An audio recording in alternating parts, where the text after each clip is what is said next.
Hello, I'm William Michael of the Classical Liberal Arts Academy, and I just finished putting in a late night here. It's 2:30 in the morning on it's Friday, December 15th now, and I wanted to post a quick message because as I've begun working on the examinations that I've been talking about in the Classical Liberal Arts Academy, I think I'm realizing the cause of one of the major dilemmas in modern Catholic society.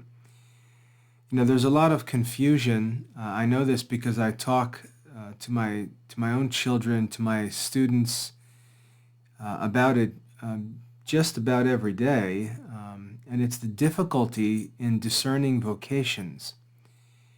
Many young adults, many young students, teenagers, and so on, they really struggle to figure out what they should do with their lives. They look at all the different options in front of them and they say, I just don't know what to do. Like, what am I supposed to do? And they look at college options, work options, religious vocations, military careers, all these different things.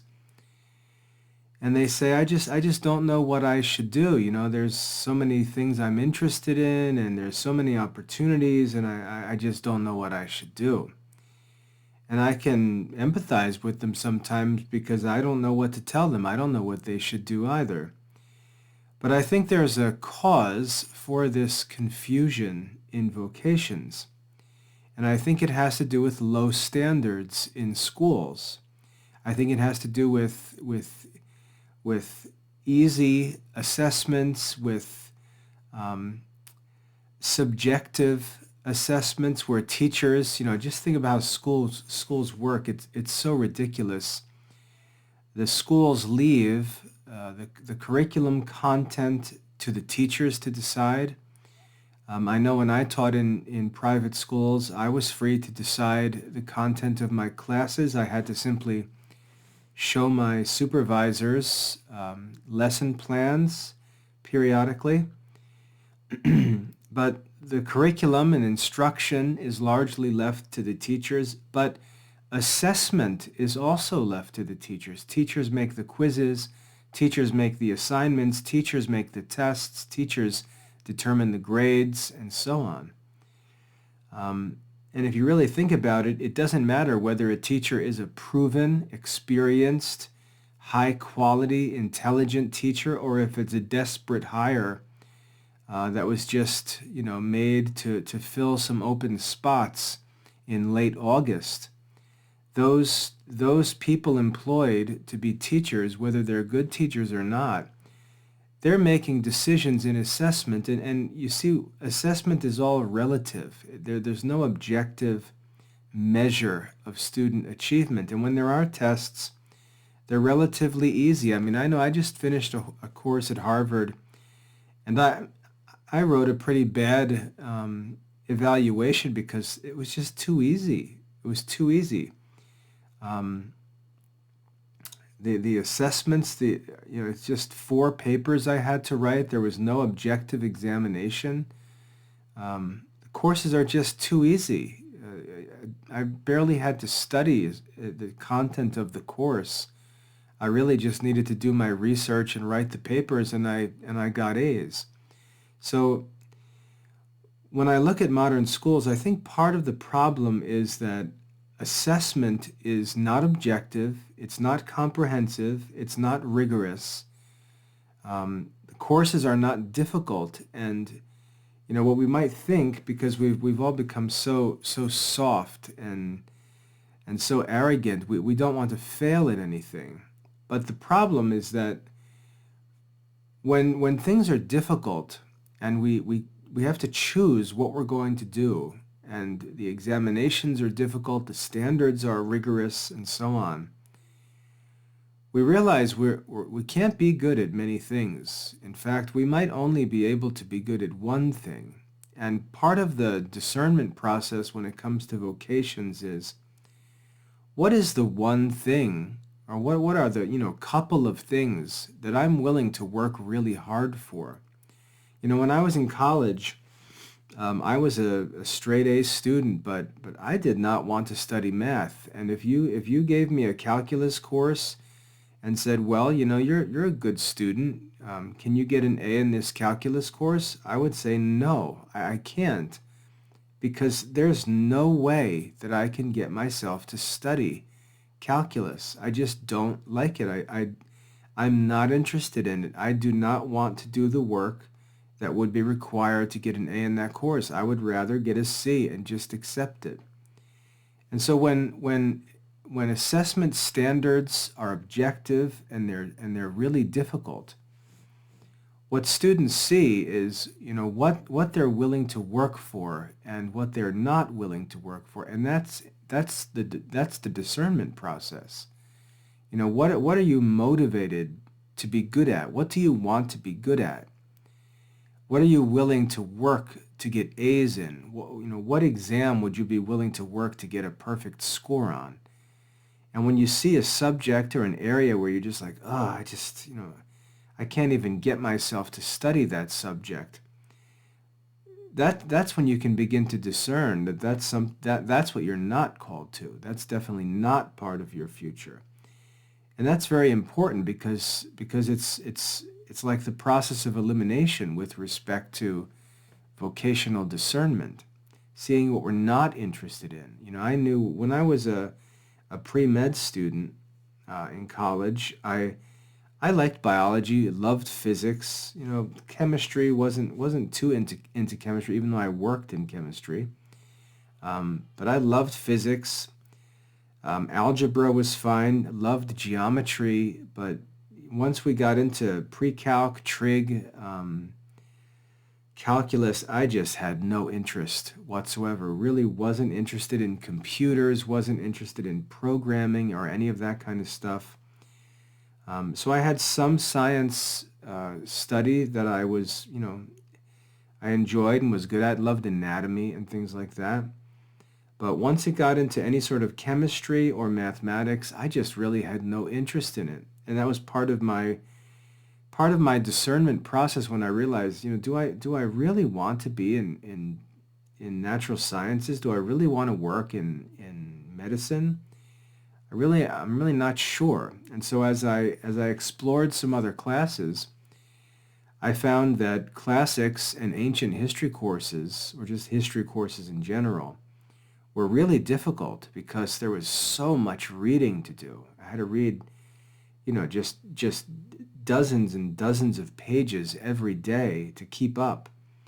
And the examinations were objective, and you had to really know all the content, and I had to study and study, but I really enjoyed it. I was willing to study. I was willing to work really, really hard. I was willing and able to get all the reading done, do all the studying, and go in and get perfect scores on my exams. And that was true in classics courses. That was true in my history courses.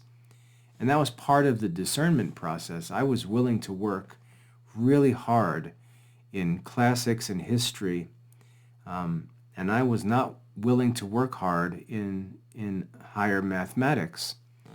And so that was part of the discernment process. What was I willing to work for? What was I willing to sacrifice and really grind to be good at? What did I want to be good at, and what was I content to not be good at? That was an important part of the discernment process.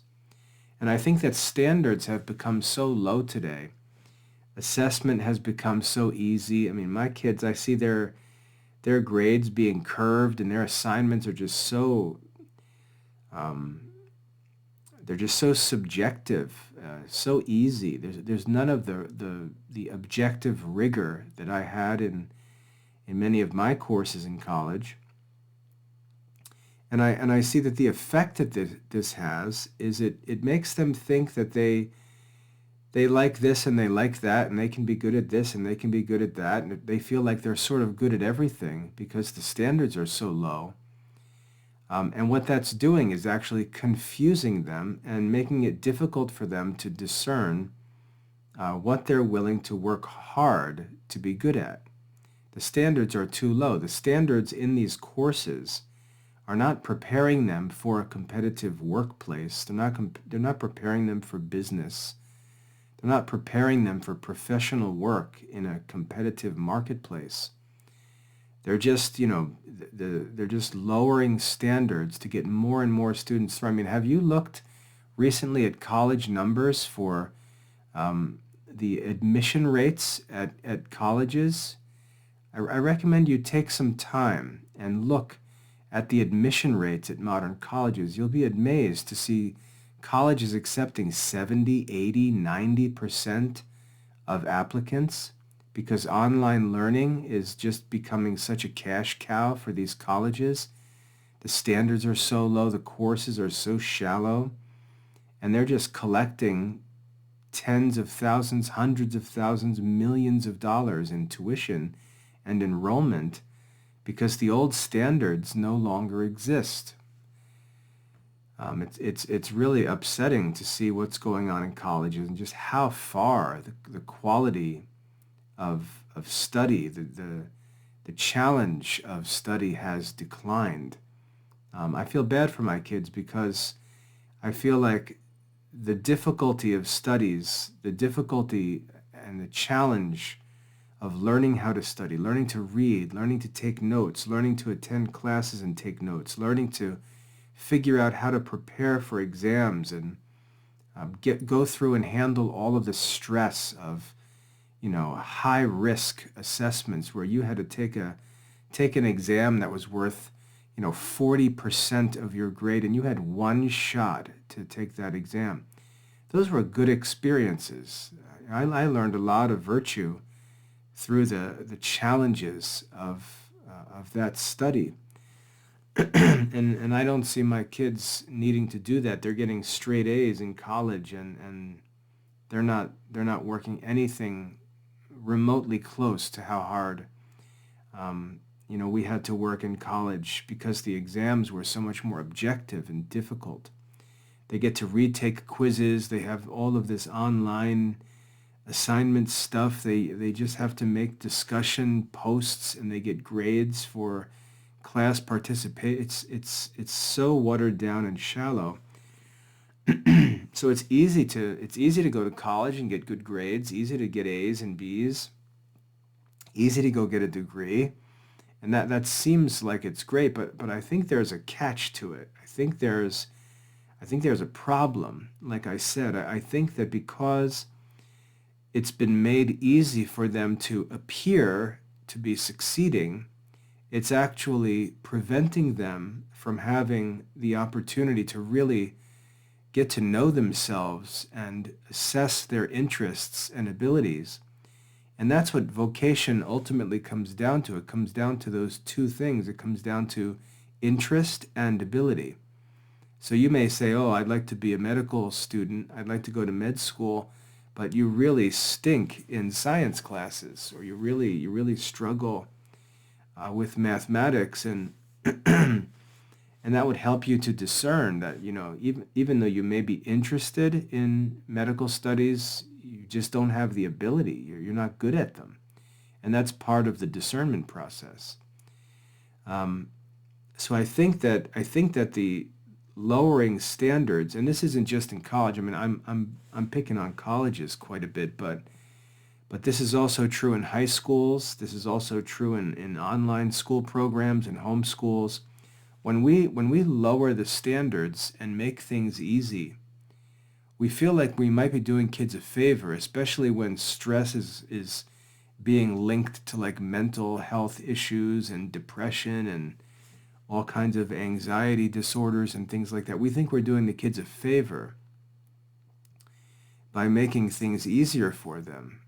But I think what we're doing is we're causing confusion in discernment of vocations because we're not allowing the kids, we're not giving them the opportunity to learn by rigorous objective standards of assessment what they're really good at, what they really are willing to work for, what they're willing to fight to do well, because that's how you learn what it is that you really have an interest in. You're willing to work really hard at it. You're willing to work around the clock on it.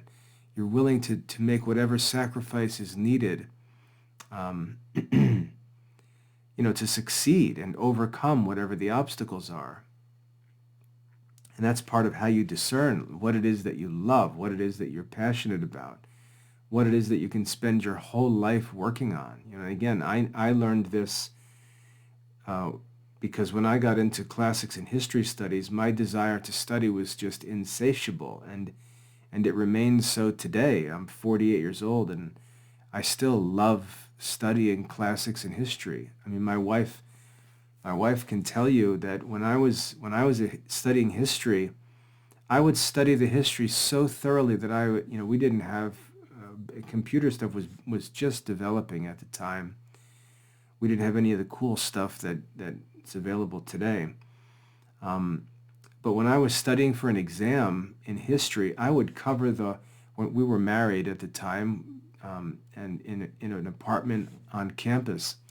And I would cover the whole kitchen wall in our apartment with paper, just tape computer paper all over the wall. And for my history exams, I would write out the entire chronology of the whole history course, all the details, the dates, the events. I'd have the whole entire thing written out on the wall on all of this paper, and I would do it all from memory.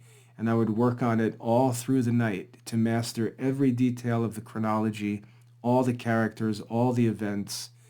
And anything I found that I couldn't narrate or couldn't explain, I'd go back and study, and I would keep working and working and work. I'd work all through the night, not even sleep.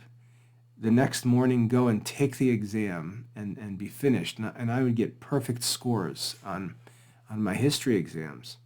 I just loved it. No one needed to tell me to do it. I didn't even need to do it. I really wanted to master the history, and that's how I discerned, my interest, my real sustainable interest in classical and historical studies.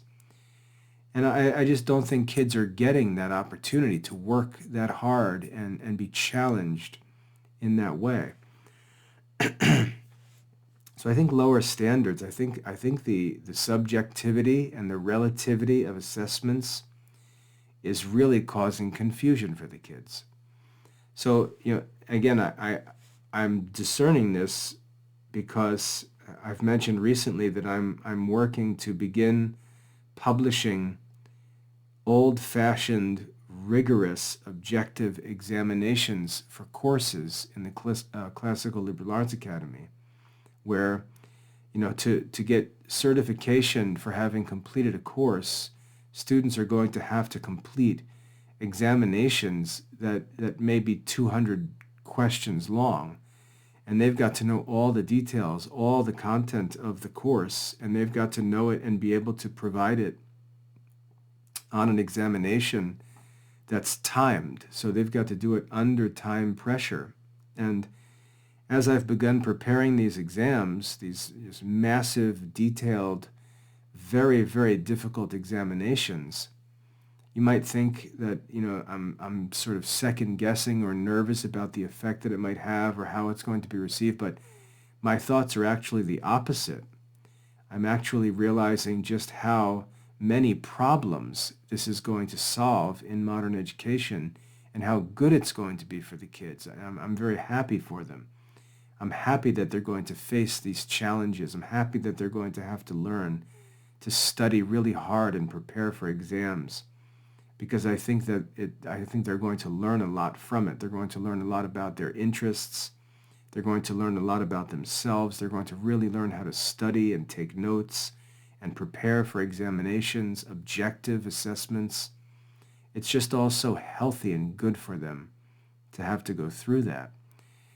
And so the more I get into this process of developing these massive examinations, I'm just realizing how many problems in modern academic culture are caused by the lack of such examinations, how it just spreads through the entire educational experience, not having, a hard and fast bar that's set that you have to get over in order to get credit. You have to find a way to overcome the examination.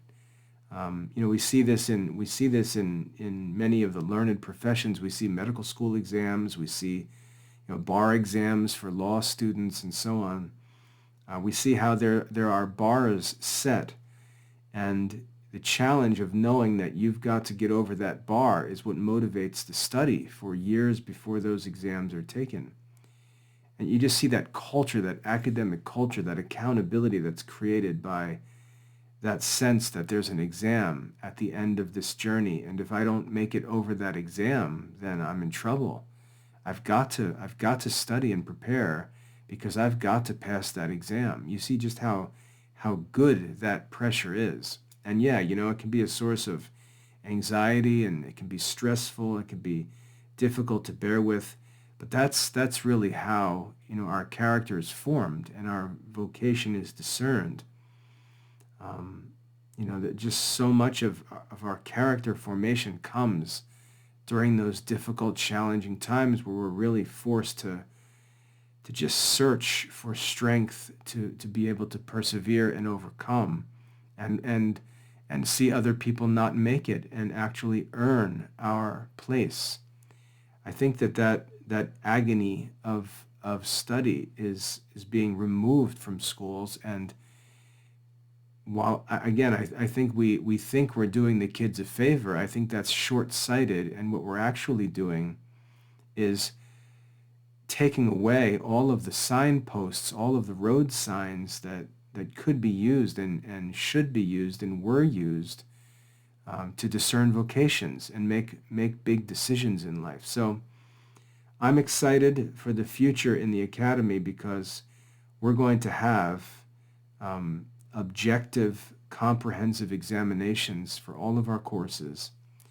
And I think what's going to surprise a lot of people, I think there's going to be a lot of initial complaining. The students are going to complain. The parents, who usually are the biggest problem, they're going to complain.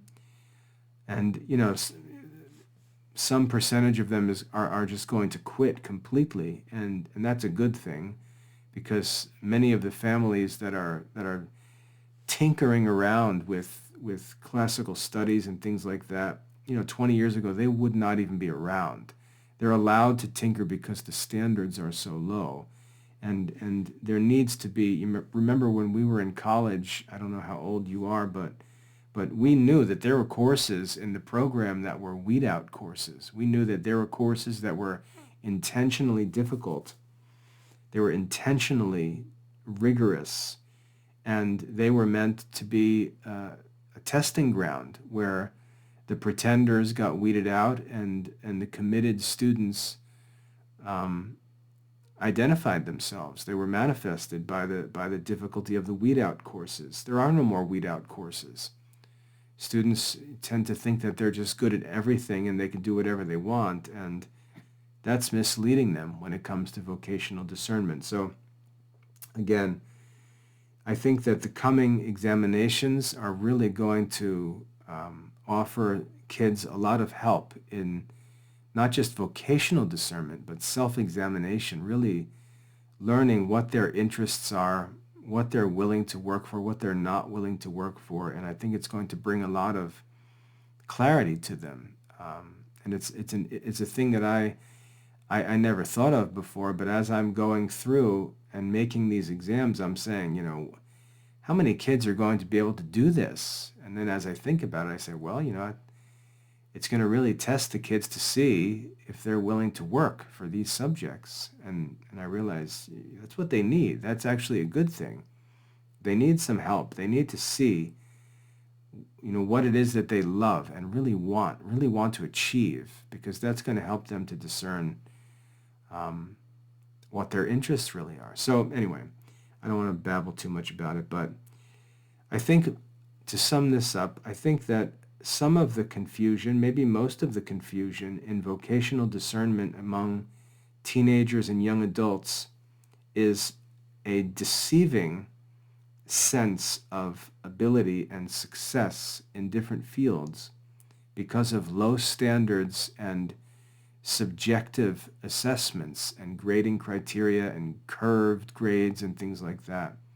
I think that's actually causing confusion in discernment and allowing kids to imagine that they're interested in certain subjects or fields that they're really not interested in. They're simply not being challenged enough to have to make decisions. Again, when I was in college, I had to study, I had to work, I had a lot of pressure on me, and I knew that I had to make decisions. I knew I couldn't be good at everything. There were things that I had to choose to not be good at.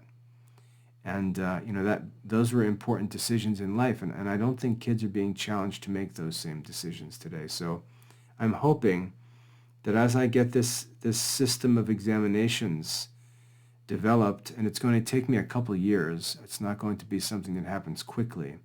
These are going to be massive examinations that kids have to prepare for. Hundreds of questions on these exams, timed exams. They're only going to be able to take them once a week, so if they're going to retake an exam, they've got to wait a whole week after taking it. But I think these exams are really going to help the kids to figure out what they're good at, what they're not good at, what they like, what they don't like, what they're willing to work for, what they're not willing to work for. And that's going to make vocational discernment much easier. So that's an unexpected discovery that I've stumbled upon recently that I wanted to share, because if you're a parent and you've got some teenage kids, or you've got some young adults that are struggling and confused about vocational discernment, or maybe even some older kids who are, further along and they're still struggling with vocational discernment and big life decisions. I think one area to explore is whether they've been deceived by apparent success in areas where they really don't have interest and ability.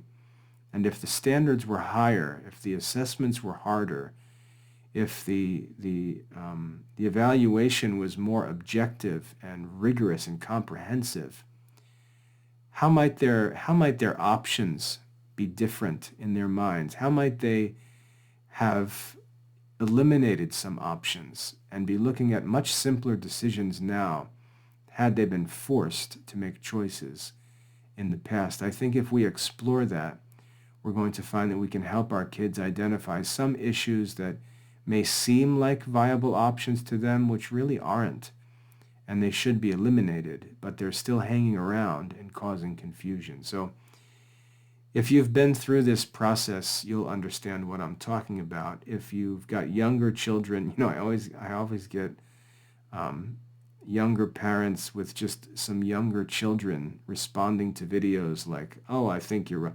And I can just tell you, if you've got young children and you haven't raised a teenager yet, or you haven't had kids go to college yet, or make vocational decisions, you just don't know what you're talking about. And you've been through it yourself. You've made these decisions. You've gone through college. You've chosen careers. You may have chosen a spouse. You've made these decisions, and you think that your children are going to think about them the way you do, and you're going to learn that your children are completely different creatures with completely different interests and abilities than you have. And just because you've got your 6 and 5-year-old in order, you tend to think you're going to have your 16 and 15 or your 26 and 25-year-old order. And those of us who have raised adult kids will all tell you, you just don't know what you're in for, and you need to listen to the advice of older Christian parents, because when you see older families and you see them doing things that you don't think are a good idea, and you say, "Oh, I'd never do that. I've got that all taken care of with my kids." You need to gather some more information, because they probably had all their ducks in a row too when their kids were 6 years old. And the difference is not that the parents have changed. It's that those kids have grown up and they're becoming more independent and they're making their own decisions, and their decisions aren't so great. And that's what's causing things to sort of unravel for them. It's that their contribution is I don't know, self-defeating. I can't think of a word, too tired. But don't assume that what you see older families doing is owed to some kind of ignorance or the fact that they just didn't think of the things that you've thought of. Those kids you're raising, those little guys you're raising, they're going to hit puberty and start to talk back and act like adults and want to make their own decisions, and you haven't dealt with that yet. And it makes life much more complicated. Not necessarily bad, but it's part of the discernment process, part of them finding their vocation. And if you search church teaching on the issue, you as a parent don't have authority to tell your kids what to do when it comes to making future decisions. And you've got to be careful that you don't make that mistake and overstep your bounds as a parent. So anyway, if you have struggled with these things, if you have had kids struggle with these things, consider this, whether it might be a cause of their trouble that they have, if they've got what appear to be a lot of options on the table, and that's making their decisions difficult. Maybe some of those options wouldn't be there had the standards been higher in their schools, had they gone to better schools, had they taken more objective assessments, old-fashioned examinations and things like that. Maybe some of those options can be eliminated, and they can really think about, what of the options that they have, which of them are they really willing to work for, to be great at? Because when it comes to, once you're out of school, it's competitive market, it's competitive workplace. You've got to compete with everybody. You've got to compete with the smartest and best, most experienced people in the world to make a living and to contribute in your field. Which of these areas, which of these works, which of these fields are you really willing to dig in and work to be great at? That's an important part of the discernment process. And I don't think kids are facing that challenge soon enough. I think they're facing it too late. They're often making bad vocational decisions, learning the hard way from those decisions, and then correcting later on. And I think this is what they need to help them discern more easily, more early in their lives. So anyway, I hope that's helpful. Just some thoughts that I wanted to pass on before I forgot them and got wrapped up in tomorrow's work. So I hope that's helpful. If there's anything in there that you find interesting or would like to comment on or ask about or just talk about more, just post in the comments. I see all the comments that come through. But I hope that's helpful. God bless.